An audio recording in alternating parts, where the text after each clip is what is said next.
Welcome,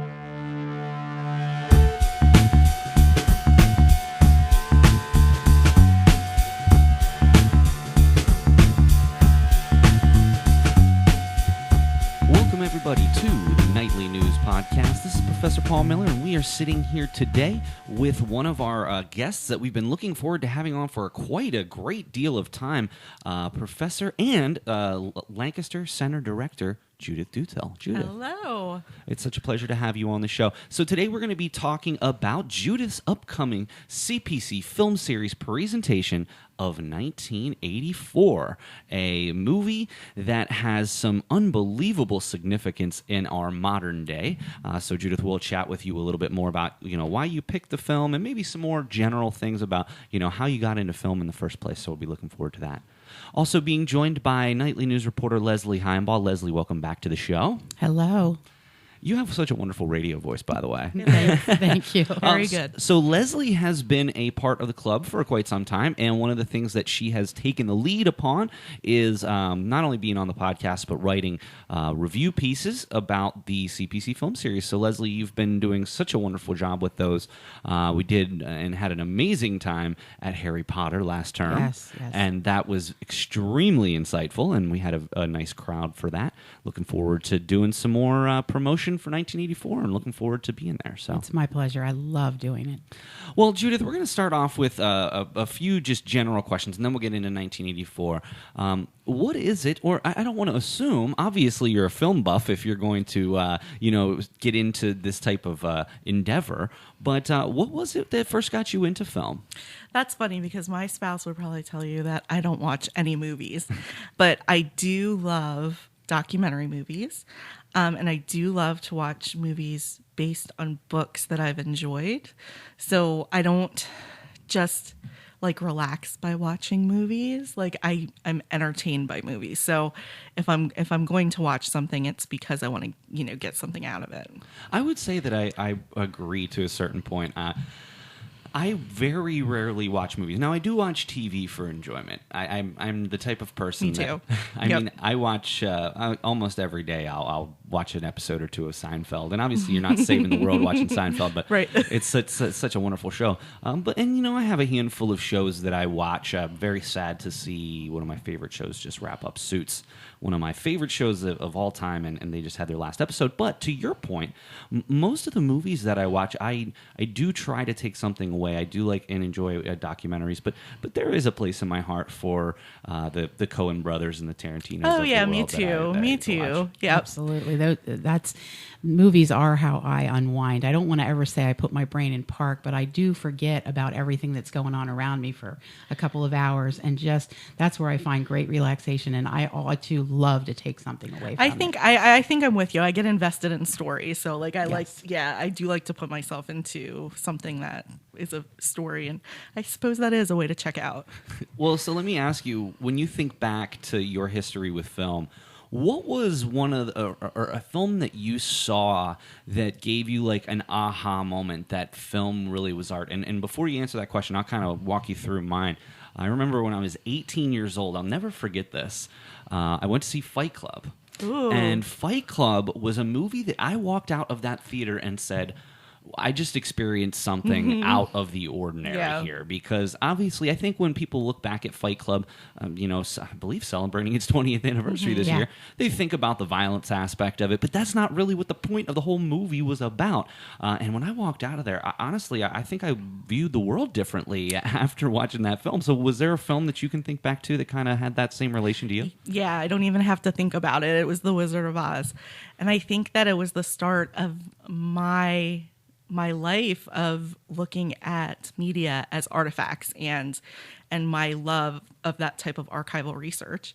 So I saw The Wizard of Oz. It was one of the first movies I ever saw because my parents were very strict with media. And when I started reading, again, nonfiction was really my favorite type of book to read. And I would take out as many books as I could about The Wizard of Oz and the making of The Wizard of Oz, because it is quite a story, the making of that film. And it's fascinating. So I really just became this Wizard of Oz expert.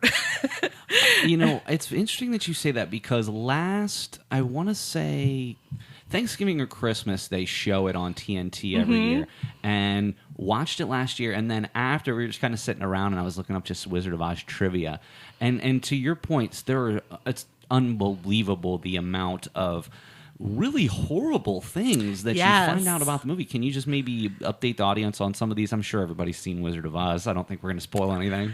I mean, it just seemed like the curse of the film was, or the set of the film was cursed. Which was poisoned. Margaret Hamilton was poisoned by the makeup that they put on her skin because it was lead based. She caught on fire. Same with who played the Tin Man? I can't remember his name, but his makeup was problematic as well because of the lead. Judy Garland, because it took so many years to make the film, she basically went through puberty during the making of the film, so she wasn't a little girl like the character in the book anymore by the end of the film. And and then they had the little people on set that they used to play the characters of the Munchkins, and their mistreatment on the set of the film was tremendous. So there's a lot, but then there are these historical aspects too, such as Technicolor, and this being one of the I think it might have been the first Technicolor film, major motion picture. So it's quite a story. I love it, but.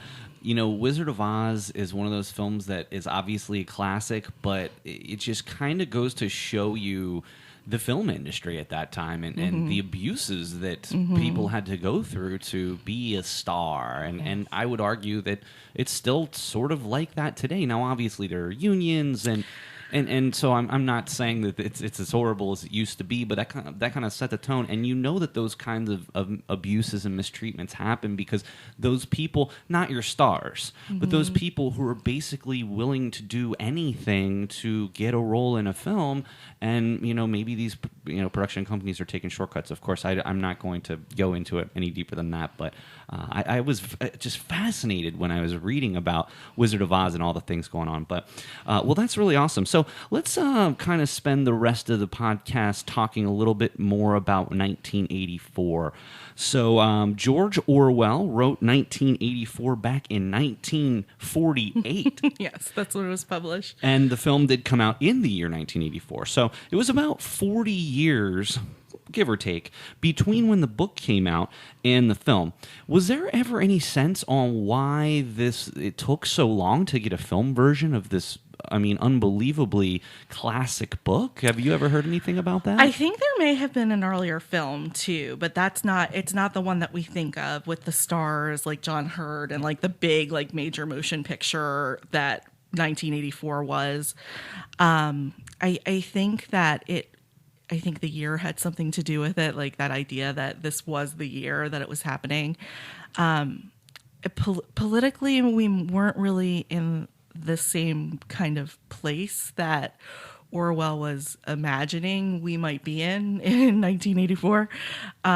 But there were a lot of innovations happening in 1984. So I always think of the big Super Bowl 1984 commercial for Apple that was introducing the personal computer through Apple, and how they kind of frame that as a way to break out of that groupthink mindset that would have been a part of that dystopian future, because it was going to be so different. And how ironic now is it to think that that company is probably one of the biggest surveillors of our privacy and miners of our data. Although they would argue that they have safer means than, say, a Samsung does, because they have encrypted text messaging and things like that that's not necessarily standard on Samsung. Sure. So I mean, that's the way they would spin it. But I would still 100% concur with what you're saying. Now, let me ask you, what was it about this particular film? I mean, now while we can't show any film here for the CPC Film Series, we have a fair amount of films to choose from. What was it about this particular film that jumped up to you and said, "This, I have to do this"? This was the only film I suggested, so I didn't go through a process of trial and error of trying to find a film. I just really think it's timely. I think it's a very interesting conversation. I personally, with that, when I was an undergraduate in school, in college, I had a literature professor who really liked to talk about dystopia and this idea of like post-apocalyptic world and what that would be like. And my mind was always drawn to, okay, so in these novels, we get these glimpses of what it's like after, right? We know what dystopia is like. And then on film, we see what dystopia is like. And my mind would always go to, what does it look like leading up to that point?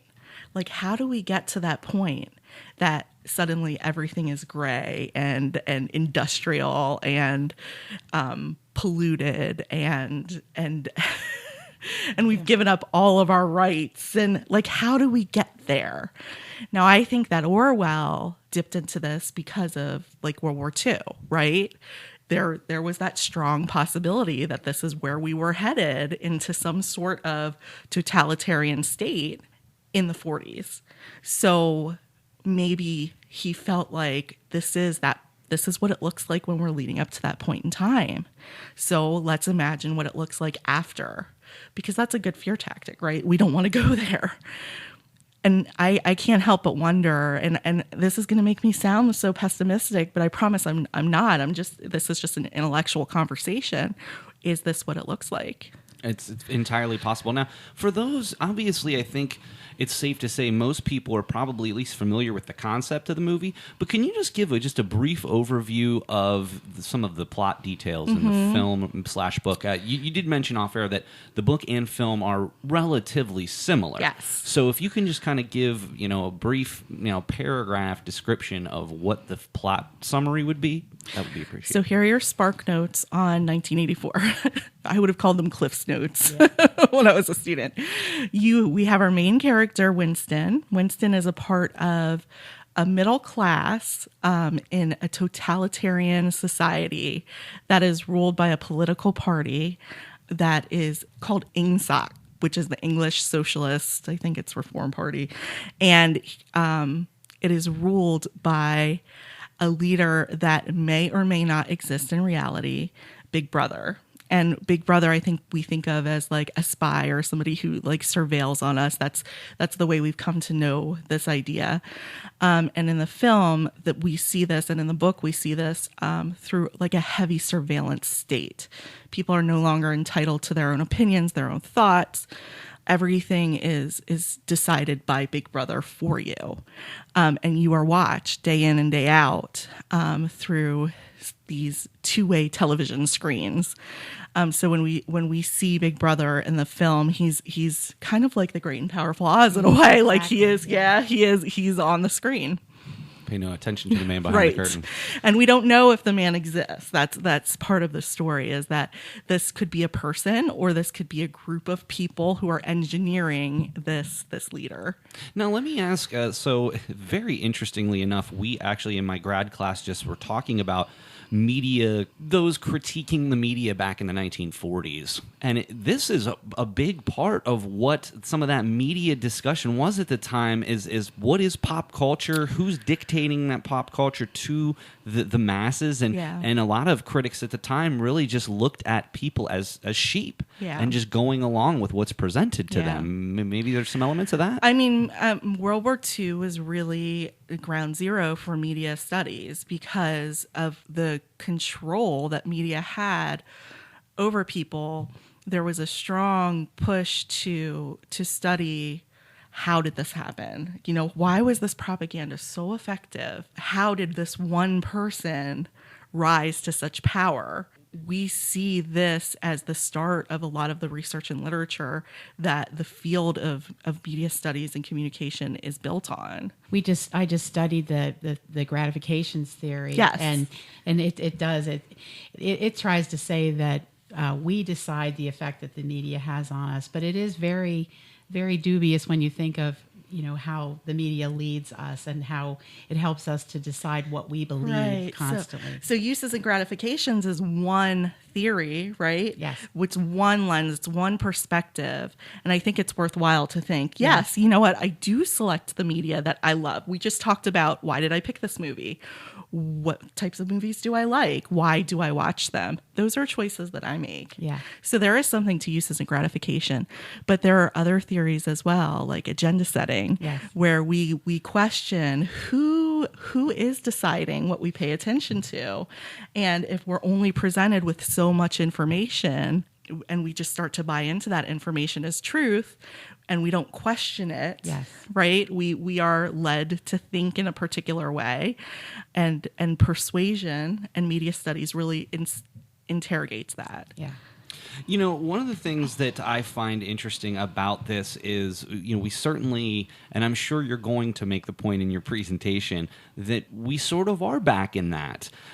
Is it the government that's necessarily doing it? I wouldn't necessarily say I'm so glad that you said that, because the title of my talk is just a little tongue-in-cheek. It's Can Big Brother See Me When I'm Naked? The reason why I called it this is because that's what I used to think about when I was younger, when I would think about like my spiritual life and God.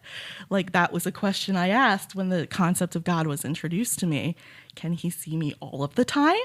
Can he see me when I'm changing? Like, can he see? And we have to question that now. Like, yes, there are times when I'm talking about something, like my sister was just talking about a product that she wanted to buy, and then all of a sudden her phone was showing her an advertisement for it. And Facebook adamantly says that they do not listen to us. Now, again, that's, of course, that's total BS, right? Like, there's no way that there's not something going on. But people have questioned them, and they outright said, absolutely not. We are not mining your audio. Right. So my question is if our devices are listening to us some of the time, aren't they listening to us all of the time? And how much information are they capturing about us? And why are we accepting that? Because we do. I don't censor my conversation just because my phone is next to me. I'm talking about it right now and it can hear me. Yeah. And I'm fine with that. But why am I fine with that? And here's what we had this conversation before, and a lot of people will say, well, I don't really care if someone's listening because I don't do anything wrong. Right. Okay? And that is a massive fallacy, because one of our core rights as citizens is the right to lead a private life. And if we have a spy literally within earshot of us at all times, I just... To me, regardless of whether you're doing anything or not, you shouldn't willingly give up all of these rights. So we actually had a lesson in my social media class, the evolution of social media, that I taught about this exact issue. Mm-hmm. Like, yes, okay, yes, I'm not doing anything wrong, but at the same time, do I want, and who knows what that can be done with that information? And frankly, these organizations who collect all this information are not transparent with us. And we are three communication scholars sitting together talking, and we know that in a transactional situation, who has more of the power? Is it the sender or the receiver of the message? It's the person who's interpreting the message. They ultimately decide what it means. So somebody can listen to me and take me out of context and say, this is what they were saying, and reinterpret that information. Well, and we just need to be aware of that. And the really upsetting thing is that, I find that I feel sorry for people who don't think about the media that they're using, and the fact that they get, I witness it every day, someone who is so loaded in their own point of view, and we talked about the way Facebook continues to feed you that stream of things that it knows that you agree with, and you're completely drowned in that point of view. So you try to have a civil conversation with someone who is stuck, and you can't. It's impossible. You have to leave certain things out of the conversation because there's no chance that you're going to get, that they're going to listen to anything you have to say. Yeah. So opposing viewpoints, we talked about that. We really need to open our mind to that. Mm-hmm. So in the end, what's interesting to me is that Big Brother isn't necessarily the government. Right. And again, we might have a different maybe interpretation of this. Big Brother's actually four major companies: Google, Facebook, Apple, and Amazon. Of course, there are other companies, just not to the level of those four. Really awesome book that I've read recently. It's called The Four. It's by a gentleman named Scott Galloway, and I actually found him on Adam Ruins Everything, which is one of my favorite shows. And his whole book is about how these groups came into power, how they've amassed this power and basically this massive monopoly. But I would also argue, and this is something that I wanted to chat, and a recent article, this is from late August, from the Washington Post, and it has to do with Ring doorbells, and that the headline is, doorbell camera firm Ring has partnered with 400 police forces, extending surveillance concerns. So what is happening, apparently, according to the article, is that those with people with Ring doorbells the information can be shared with local police departments. Now, this is a little bit different to me because, okay, Facebook, we willingly give up these rights when we're signing or agreeing to these user agreements, which are that we don't read. Exactly, and I don't think anyone fools themselves into believing that they do. And even, Judith, if you did read them, would you even be able to understand what the world they were saying anyway? This, to me, is a little bit more problematic. Because and again, maybe there's more to it, maybe there's more I need to educate myself on, but this doesn't seem like an opt-in, opt-out type of situation. It's like, okay, you have a Ring doorbell, we are going to share that information with you. Or maybe somewhere deep in the Ring user agreement, we can share this with local authorities. I mean, where's the line here? And that's really the million-dollar question. So I wonder, 1984, when we think about it, it was just such a visionary tale. And when we look at how we are now and the information and the rights that we've basically given up, I guess my question is this. How do these internet companies, how are they okay with these ridiculously long user agreements that they know no one reads? And why are we okay with allowing them this type of access? I think we've just accepted it because we want the access, and they really are able to capitalize on our desire to have instant gratification. Yeah. That by the time that I'm faced with a user agreement, I need the thing that's on the other side of it, and I just accept. And I don't, in that moment, feel like I may have a choice to accept because I need what's on the other side, or I feel that I do anyway. The amount of apps that I've put onto my phone that have said, we need access to your contacts, we need access to your geographic location, and you just accept it because you want to be able to use the app. We're information junkies now, too. When I think about if someone said to me I couldn't instantly find information I wanted, my life would radically change. So I need to know. And it's a sick agreement that I've given up my privacy for that, but I just don't know how we're going to go back. How are we going to go back to having to go find a book and say, okay, because the stuff is not instantly available. And I do feel like we're conditioned from a young age. So, I started computing on the internet in like 1989. I've been accepting user agreements blindly since then. Mm-hmm. Slowly over time, they become more complicated and they're eroding at our rights. And I've been okay with that. And I do question why, especially as an adult. But I'm just conditioned to accept. I think one of the interesting things here is when you think about these apps that we use, a large majority of these apps are coming from a place where it's simply because we don't want to pay. Right. So, for example, we talk about this in several of my classes, that you're only worth about $12 to $15 a year to Facebook, all of their users, and then their overall money that they're bringing in. And when you think about it, if someone were to tell you, hey, $1 a month for Facebook, and we won't collect all this information about you. Now, Facebook wouldn't do that at this point. But if initially they would have said, hey, $1 a month, you can have Facebook, and we won't, collect all this information. people still wouldn't do it.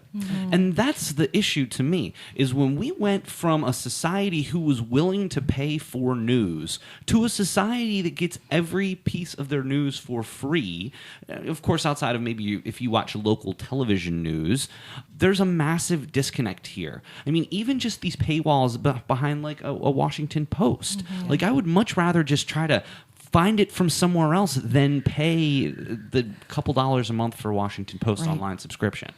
And that's, to me, where this page started turning, because these sites had to figure out a way to stay in business by making money off of information that we give them. Yeah, and money is, I hate to say it, but it's really the root of the evil, because you begin to think, how much does one person need?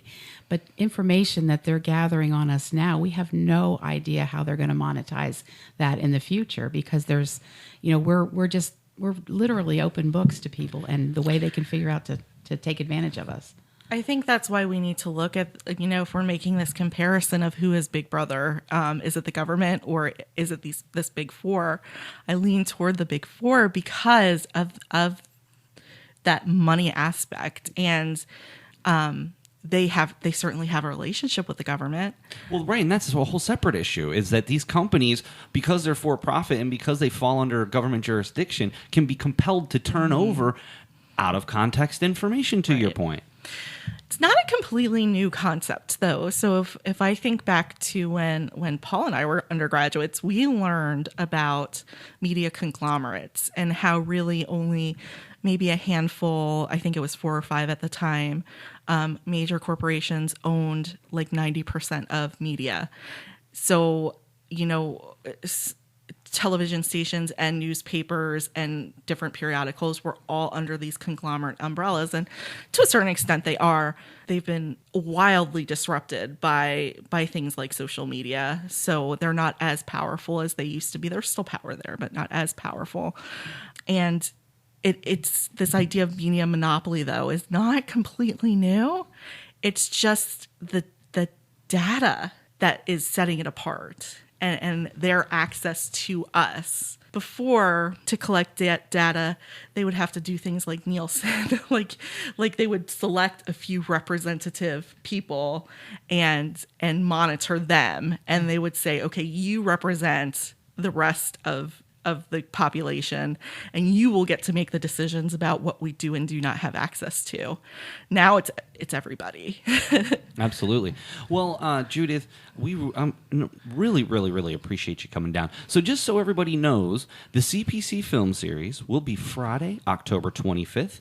Judith's presentation will start at 6:30 p.m. The film will be screened at 7 p.m. So please make sure that you're marking this date on your calendars and come out and listen to Judith's presentation. So it's right before Halloween, so it'll be good and scary for everybody. Any final thoughts on the film or relating it to some things that we see in our today's society? I don't think that we can solve these problems. I think that it is what it is, right? But I think that knowledge is power, and we need to be aware of how we participate and how we are a part of the system, and make choices always about media we consume based on the truth, the realities of the situation. Well, what's interesting is Scott Galloway, in the book that I referenced earlier, his whole thesis is that these companies need to be broken up.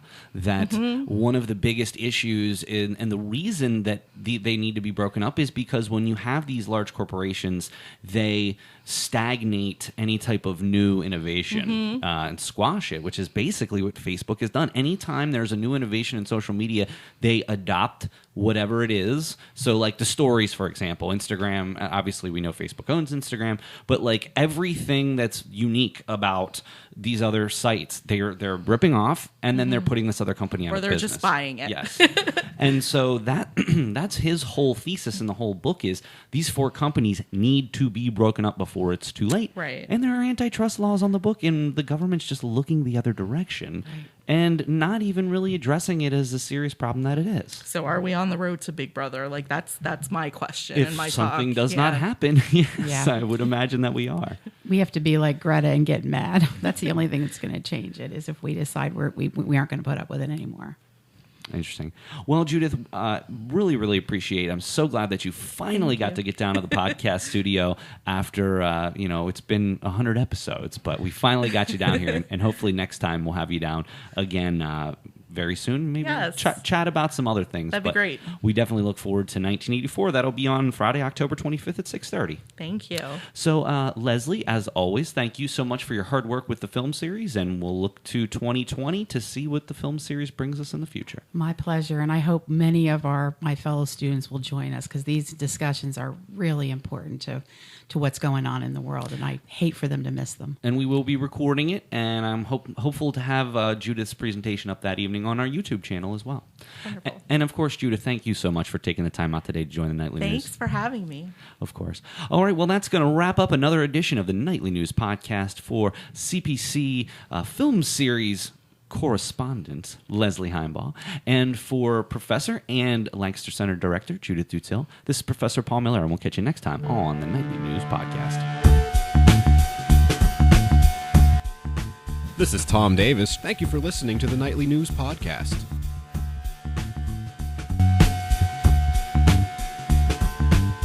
Welcome, everybody, to the Nightly News Podcast. This is Professor Paul Miller, and we are coming back here for our second episode of the term, and we are so glad to be joined by the Director of Equity and Multicultural Affairs, Megan Peterson. Megan, it's such a pleasure to have you back on the show. Thanks for having me back. I always love coming on the show. Well, this is the first time since we've actually aired the Best of show, and you were actually featured on that Best of show. A lot of time and effort went into that, but I definitely wanted to highlight some of the amazing experiences that we've had in the first 100 episodes. So it was a pleasure to have you on that show. I was very excited to make the cut for that show. Well, make the cut. You definitely earned the cut, right? All right, well, we're also being joined here by a newcomer to the podcast, Brianna Stolzitz. Brianna, it's such a pleasure to finally have you on the show. Thanks for having me. I've been looking forward for a while to be on and get to do this. Well, I wanted to chat with you a little bit because, so you are one of our super freshmen. You are one of the newest members of the Nightly News Media Club, and I wanted to just, before we get into the discussion about SMAB and all the wonderful things that the both of you have going on with the club, I wanted to talk to you a little bit more about what some of your goals were and some of your, reasons why you wanted to join the club. So when I first met I've never met somebody so enthusiastic about joining the club, and trust me, I absolutely love that. What were some of the things, let's start here. What were some of the reasons why you wanted to be a part of the Nightly News?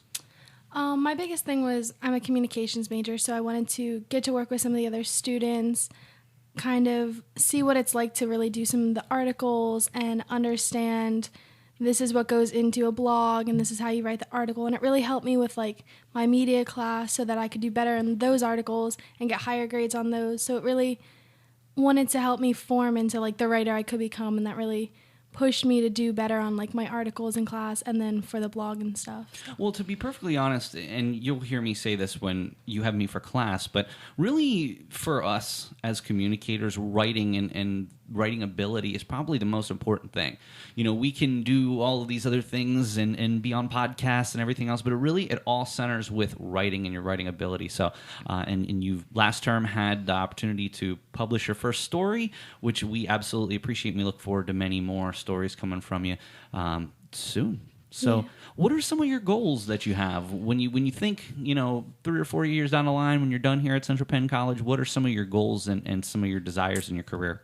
So my goals are really to get into sports PR, and I really want to work with a team or an athlete to work on their public relations and any issues they have, and that's my biggest thing to drive, and to get an internship in public relations and be able to use that for after college. Awesome. Well, we will do everything we possibly can to make that happen. Well, I wanted to speak with you all today, the both of you today, about things that are coming up with SMAB.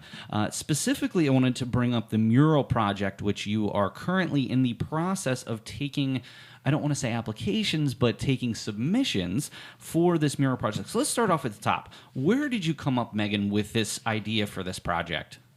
So about a year ago, the Diversity Center moved into its current location on the first floor of Bollinger Hall, which is a really great space for us to use for programming, and student clubs are meeting out of that space. And as we were trying to kind of decorate the space, we had this great big blank walls in the meeting room. And I thought, how cool would it be to really let the students take ownership of this room, this meeting room that's really for them? And what better way to do it than by putting a mural on the wall? So talked to facilities, and they gave us the green light to take over one of the walls in the meeting room, and the rest is history. That's awesome. So I know that from Brianna's article, and that was published last term, SMAB has kind of been going through a little bit of transition. That transition to now you are the advisor for SMAB. What was it about the club that really kind of spoke to you or made you want to step up and be the advisor? Because truly, anytime we are the advisors of clubs, it is an optional type of thing. And certainly I love the opportunity I have with the Nightly News, but it is optional. So what was it about SMAB that made you want to step up and take the helm of the club? Well, stepping into the role I took on last year of Director of Equity and Multicultural Affairs, Multicultural Affairs and Programming became a really important focus of my day-to-day job. And I think it's so important to have a student voice in that, and the students in SMAB really provide that student-driven programming. Students know what the issues are on campus that they want to talk about, that they want to see programming around, the things that they're interested in. And so I felt it was really critically important to get SMAB kind of back up and running so that we would have that student involvement and that student voice in our programming. Well, and just, again, based on Brianna's article, 15 people signed up at Club Fair. I mean, that's always good to walk away at Club Fair with that kind of reception. And while, anyone who's ever run a club will tell you, sometimes it's difficult logistically to get everybody in one place at one time. The fact that you identified right off the top 15 people, I think that that's pretty spectacular, and I think that that probably puts you up there one of the highest number of people in a club, so I think that's fantastic. So tell me a little bit more about this mural project. So we got kind of the ideas behind it, but is this something that, I don't know, are you an artist? Like, where did you come up with this? I am not, so I'm hoping that students submit a lot of really great ideas that we can use, because I am not an artist or a painter by any means, but we really wanted it I to can be... draw stick figures. Does that count? I can do that. So I actually did some coloring over the weekend. Wow. I mean, yeah, so if that makes me an artist, then yeah. But no, I'm terrible. I'm a terrible artist. But yeah, so where did you come up with this idea, though? It just, when we're walking into the meeting room, it was just such a blank canvas that it needed something. And instead of going out and trying to find prints to hang on the wall or photos, I really wanted it to be something that reflected our students. And what better way to do that than to make our students' ideas come to life on the wall? Brianna, are you an artist? I am not. I cannot paint, draw, or anything for the life of me, but I have some ideas that I've seen on other murals, so I was going to take a collage of those pictures and put them together so we could kind of submit my idea what it should look like so I can kind of see, but no, I cannot paint or anything. Well, what's interesting is you've actually been doing some photography with the soccer teams, and you're going to hopefully continue to do that going forward. Photography is an art in itself. Writing is an art in itself. So just because you might not be able to paint or draw doesn't mean that you're not necessarily an artist and creative in that way, right? Yeah, very true. I mean, painting and then photography are two completely different things in my eyes, so I hope to take some of those skills of taking pictures and seeing different views to help me with this painting and figure out a way to make the mural look perfect. Have you found that a lot of students thus far are exceptional artists? Have you seen some talent here on campus from students that maybe you didn't know that they were so talented? So we haven't gotten many submissions in yet, but we've had a lot of students talk about how excited they are to be submitting their ideas. So I'm very excited to see what those submissions are as they really start to come in. Now, you're accepting through the end of October. We are, yes. And so not only that, so for any of you new students out there that are listening to the Nightly News podcast, you are absolutely free to submit when you first come on campus as well. What are the things that you're looking for? Because to me, it didn't really seem like there was a whole lot of specific instruction, and I'm sure that was done intentionally. If somebody like me who kind of needs some type of lines to draw within, what would just be some open suggestions of the types of things that you might be looking for this mural? Yeah, so we're looking for ideas that center on themes of multiculturalism, themes that celebrate diversity, or things that encourage campus unity. really the pieces that we're looking for. So any idea that inspires any of those thoughts or feelings, those are the kind of ideas that we're looking for. And you're right, we certainly are encouraging new students to submit ideas as well. When we were developing the timeline for this project, we very intentionally left our submission deadline open through the end of October to give our new students, our new knights, a chance to submit their ideas as well. And you have another opportunity at another club fair, and from all intents, from everything I've heard, we're going to have a nice large crew coming in the fall, so hopefully we have some artists here. Let me ask you, even if you're not an artist per se, have you thought about any other ways that people might be able to get involved in this particular exercise? Sure. So even if someone is not an artist, if they have a vision in their head that they can maybe describe in words or kind of write down what they think they would love to see, or like Brianna was saying, to submit some photos saying, I would love to see these elements come together, we would certainly be open to hearing those ideas as well, even if somebody isn't able to maybe paint it out themselves. Awesome. Well, so again, the mural project is one of the biggest things that the SMAB, the Student Multicultural Advisory Board, is doing in their new reincarnation of the club, and that will be open through the end of October. If you want to submit or even just have any ideas or some thoughts on this, you can reach out to Megan Peterson at centralpenn.edu, or you can stop by our office in ATEC 312. Well, I wanted to talk some more about the SMAB Club because you've got a lot going on in the coming weeks. First, on October 22nd, Central Penn will celebrate Peace Day here on the campus of Central Penn College. Can you talk to us a little bit about Peace Day and what that entails, and maybe what SMAB's contribution will be to Peace Day? Sure. So Peace Day is an event that we've observed on campus for the past several years now. Peace Day is recognized internationally in September, but it always falls during our term break. So we choose to recognize it in October each year, and we have a ceremony out by our Peace Pole. For those of you who don't know, we actually have a Peace Pole on campus, back by the Student Fellowship area. And so it'll be a really nice ceremony to just acknowledge the importance of promoting peace in our day-to-day interactions. So SMAB is kind of taking the lead as the student club sponsor of the event this year, and we'll be working on kind of weaving together the different elements of the ceremony into one cohesive event. I love it. Now, and when you talk about International Peace Day, what is that intending to do? Bring awareness, develop, other like who's the driving force behind the Peace Day in a broader sense? Yeah, it is an international movement to promote peace. In the past, there have been international days of ceasefire to recognize Peace Day in times of war. So it's kind of a broad international effort to promote peacemaking. You're also going to be doing something very interesting, learning to cook an Egyptian meal. That will take place during week 3. Can you tell us where this came from and who's going to be leading the charge on the Egyptian meal here? Yeah, I'm really excited about this. I love to eat and I love to try new food. So Do you like to cook? I love to cook. What do you like to cook? I like to cook anything. I can't bake. I cannot bake to save my life, but I can cook anything. I like making like soups and my own stock and pork roasts. Why don't you chip into the soup competition that we have? Have you done that? I have placed in that soup competition before. Well, I have some competition then. So seriously, where did you come up with this idea of showing how to cook an Egyptian meal? So one of our club members, Nada Shalal, is from Egypt, and her mom has offered to come in and teach us how to cook a traditional Egyptian meal, and we are so excited about this event. I got to say, I was very fortunate to do the Cooking with CPC last term, and it was actually a lot of fun because I just showed some basic grilling techniques and we had a nice afternoon. But I will tell you one thing that I've noticed is that the students here are very, very receptive to learning to cook. And I guess that's one thing I took for granted because I worked in the restaurant business for so long and I always was very interested, and my family always liked to cook.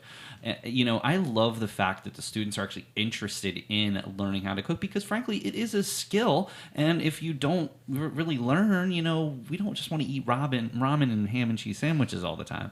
Do you cook, Brianna? So not having a kitchen in our dorm houses, it makes it difficult. So I know every time they offer it on campus somewhere, I jump to it and I'm like, oh, I want to do it because I miss cooking back home and like getting to make all these different meals and stuff.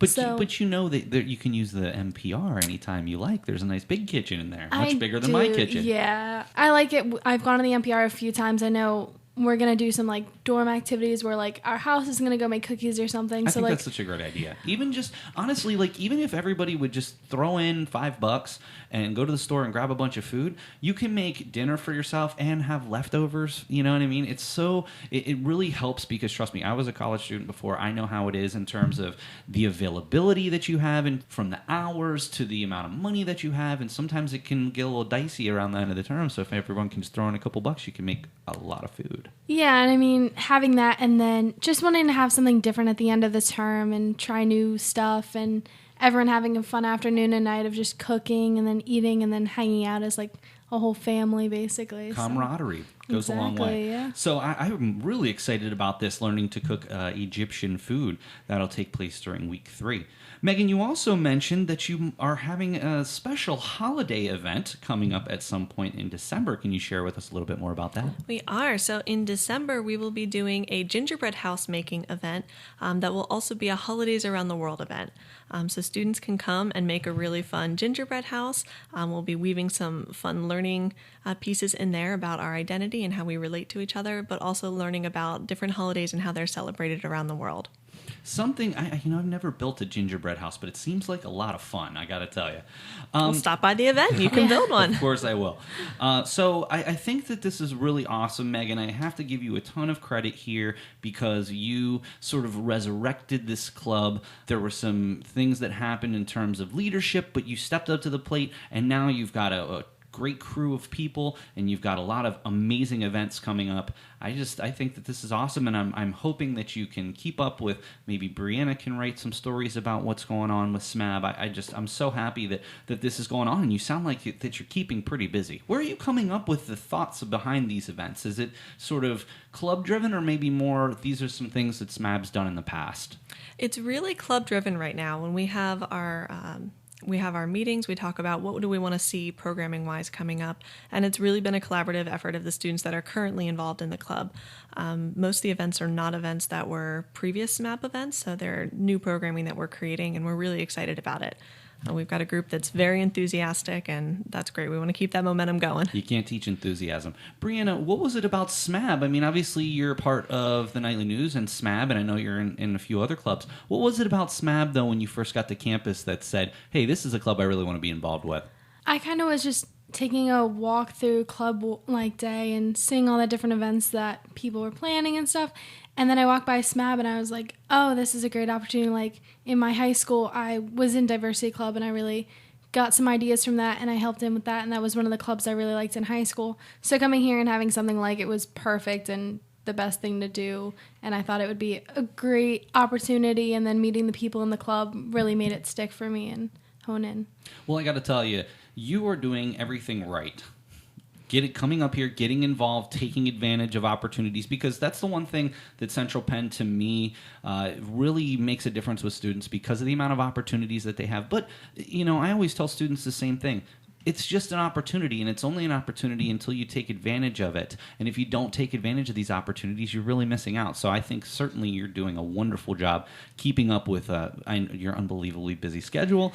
But I'm sure in the end that all the things that you're doing here are going to pay off, because when it comes time to look for a job, they're going to look for people who are getting involved, who are engaging, who are a major part of the campus community. So, your friends who may not want to get out of bed or may, have, a very busy life off campus that aren't getting involved, I think that you're going to have the advantage over them. So just keep that in mind. I'm hoping that during the first term, getting in all these things really helps me and helps my campaign for SGA president for this term. So I'm really hoping to hone in and everyone sees how much I'm dedicated in. Is this some kind of breaking news here that you're running for SGA president as a freshman? Yes, we'll see. I mean, it's really something that I'm pushing for, and I really want to be active and help in any way I can. And having all these clubs and seeing all these meetings really has helped me develop why I want to run for SGA president. So. Awesome. I love it.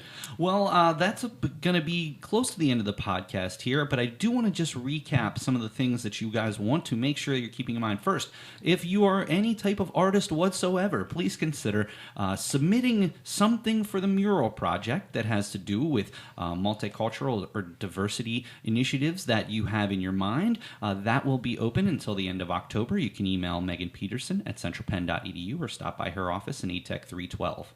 Of course, SMAB is going to have a major hand in Peace Day on October the 22nd and are going to be facilitating a Learn to Cook an Egyptian Meal during week 3.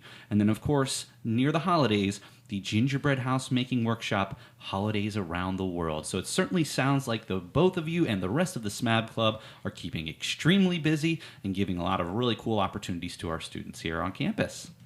Megan, thank you very much not only for joining us today, but for taking the lead on the SMAB Club, something that I really think is important to what we're trying to accomplish here at the college. So thank you very much, and thank you for, again, being on the podcast. Thank you for having me. It's always so much fun to be on the podcast. Well, I appreciate that. And Brianna, the first of many, I hope. I hope, yeah. You are certainly welcome on the show anytime. And not only that, I appreciate you hitting the ground running, not only with the club, but you're doing some amazing things with the sports programs as well. And we certainly look forward to having you on future broadcasts for basketball, for baseball next season. So I just really appreciate all of your efforts and hard work in just a few short months. Yeah, thank you. I'm really hoping and pushing for more, so we'll see. Awesome. Well, thank the both of you for being here today, and we certainly look forward to these events.